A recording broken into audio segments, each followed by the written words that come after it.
Alright, Assalamualaikum warahmatullahi wabarakatuh. Akhirnya hari ini football is back. Football is win.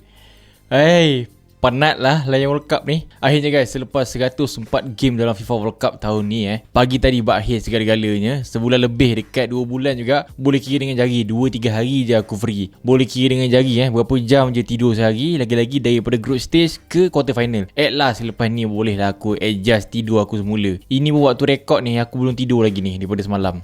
Lepas ni boleh lah slow-slow jadi manusia normal semula. Tapi hari ni special, final review Spain versus Argentina. Let's go.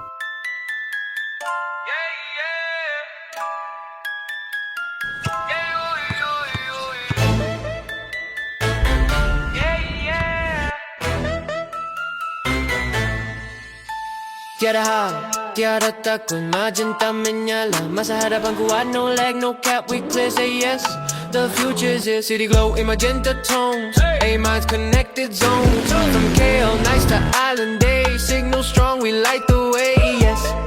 Spain dalam World Cup edition kali ni top clean sheet dengan 7 clean sheet dapat dekat Unai Simon. Bab Unai Simon ni aku dah cakap daripada awal World Cup. Tak perlu nak memperlekehkan keeper lain macam Raya ke, Joan Garcia ke. Tak kisah apa reason, aku akan still choose Unai Simon 1000%. Dua partnership antara Kubasi dengan Laporte hanya bolos 1 biji gol. Sedangkan Laporte tu baru balik Spain semula tau, lepas main dekat Saudi. Entire backline Spain, Pedro Porro secoet lagi tersingkir daripada Liga. Kukurea dengan Chelsea, kita tahu Chelsea teruk banget season baru ni. Sebab tu aku tak berapa gemar cerita pasal performance kelab dan negara. Sebab terbukti dah berpuluh tahun lain weh, lain. De La Fuente hanya menggunakan pair tengah yang normal-normal saja. Fabian Ruiz, Rodri, tak ada fancy-fancy, tapi buat kerja jalan. Stabil midfield. Attacking, awal World Cup aku ada cerita pasal Alex Baena. Betapa aku happynya tengok dia dapat start. Betapa aku happynya nama macam Alex Baena ni dapat main World Cup. De La Fuente cuma mengharapkan nama-nama macam Dani Olmo saja main number 10. Oyarzabal, Real Sociedad as a striker. Kau tengoklah dekat sini betapa rahmahnya First 11 De La Fuente dalam World Cup kali ni. Aku pakai balik ayat aku dekat luar. Spain adalah satu-satunya tim yang bermain futsal dalam World Cup kali ni. Sistem dia, selesa dia, cara dia menyerang, cutback dia. Wak Imam tengok cara Ferran Torres score final ni macam mana. Disebabkan aku dah futsalkan Spain selama 2 bulan ni, aku pakai semula ayat aku tu.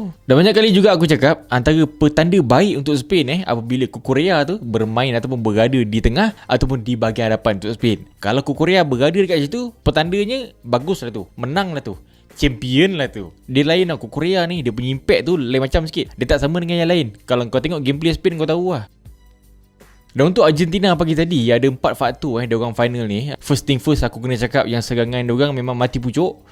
Create hancur, movement hancur, tak scratch game. Second, red card lah. Itu kejap lagi kita cerita. Third, tactical kena dominate dengan Spain. Yang keempat, sendiri tak ada disiplin langsung. Bila cakap pasal disiplin, such a disgrace what a disgrace. Engkau boleh tengok depan mata, engkau boleh tengok ditayangkan secara percuma selama 90 minit, selama 120 minit. Argentina ni negara pertama dalam sejarah final World Cup yang tak pernah ada satu attempt pun dalam 90 minit tau.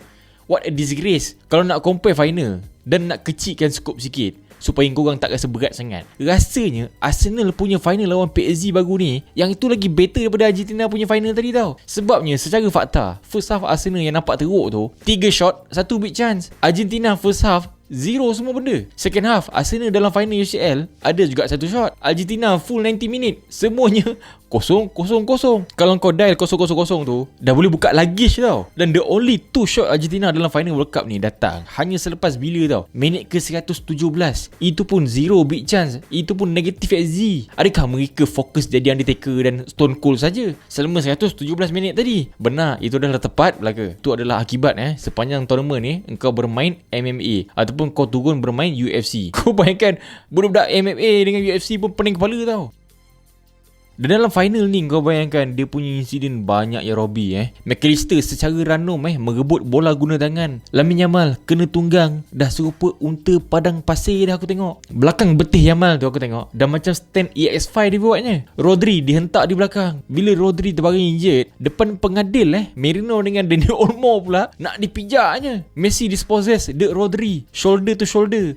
Anak Simeone hentak belakang badan Kukurea dah macam papan tanda. Ferran masuk dengan Ferran kena kaki dengan Paredes. Gol Nico Williams yang kena cancel tu, Otamendi konon nampak dipijak di kaki kiri. Tapi dalam waktu yang sama, kalau kau perasan, Otamendi mengerang kesakitan di betis kanan. Itu aluminium punya injury tu. Dan ada momen tu aku tengok Messi langgar Laporte dah macam tong drum dah. Itu pun dapat free kick. Sedangkan waktu tu game tengah 0-0 time tu. 0-0. Bila nak cerita pasal Enzo Fernandez ni, daripada segi goal scoring, aku memang suka gila tengok dia score. Seriously, baik gila. Tapi bila tengok performance benda-benda jahat daripada dia ni, ini lebih kepada karma straight tepat ke muka dan belikat dia.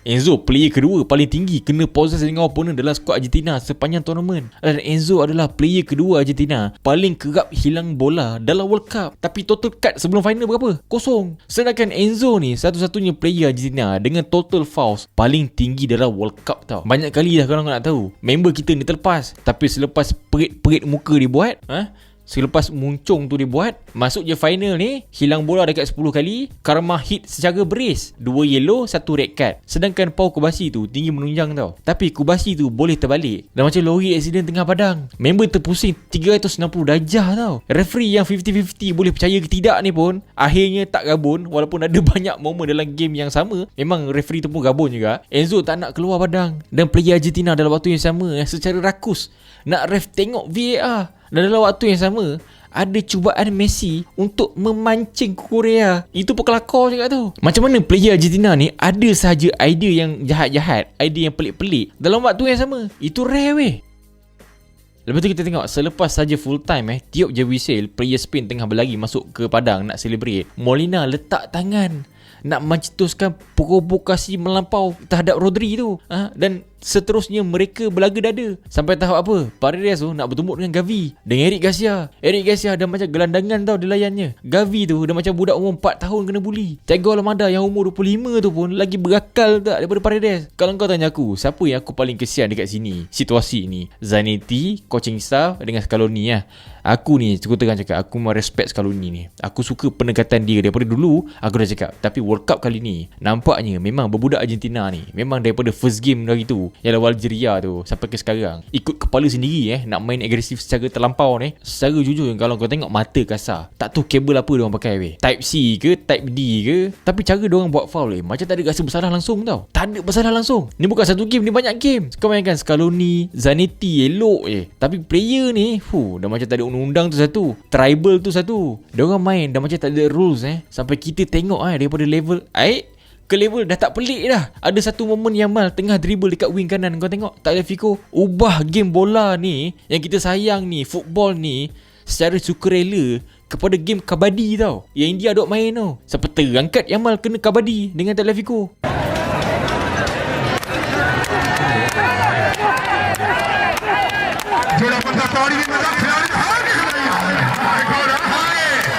Yang paling gila, diorang ni ada nama macam Messi, Alvarez, Lautaro Martinez. Aku banyak kali sebut, tengok player lain selain Messi juga. Tapi kenapa diorang ni refuse to play football? Instead, diorang pilih untuk berterusan main secara haram tau. Main sebat orang, main sepak orang, main siot orang, angkat orang. Kau tengok game Argentina ni weh, memang diorang ni refuse to play football Dan aku daripada level pelik terus masuk level menerima tau. Macam mana diorang tanpa segan dan beraninya bermain kabadi secara tak berhenti. Tapi sorry lah aku lain tak terkesan sangat. Tapi bila ingat balik masa Tagliafico dah macam lori towing budak tu. Dan ini aku rasa hari ni satu dunia bercakap juga ni. Referee dah bagi sehabis baik pun kalah juga Bila nak keluar daripada Argentina Spain sikit ni ingat masa angkat trofi tu, Trump tu pun buat baran ke tak. Dah lah 2 kali streak ke Korea angkat trofi dekat US. Dua-dua kali tu juga Trump ada dekat situ. Ini sampai kena escort baru nak bergambus. Menyibuk benar Trump tu Kalau aku jadi ke Korea, aku libas rambut dekat muka dia. Tapi at the end of the day juga, Pau Kubasi deservely menang FIFA Young Player Award. Korea satu-satunya player yang menang Club World Cup dan World Cup selang setahun. Tim Belanda, tim Netherlands, tim aku menang FIFA Fair Play Award. Golden Ball World Cup dapat dekat Rodri. Dan antara rekod yang dikejar tak berhenti, Top Assist World Cup dapat dekat Olise. Golden Boot dapat dekat Mbappe. Sepanjang zaman punya top scorer, akhirnya hujung-hujung dapat dekat siapa? Dapat dekat Mbappe. Itu pun sampai tahap ada orang komplain tau hari semalam. Apa kehnya Yop?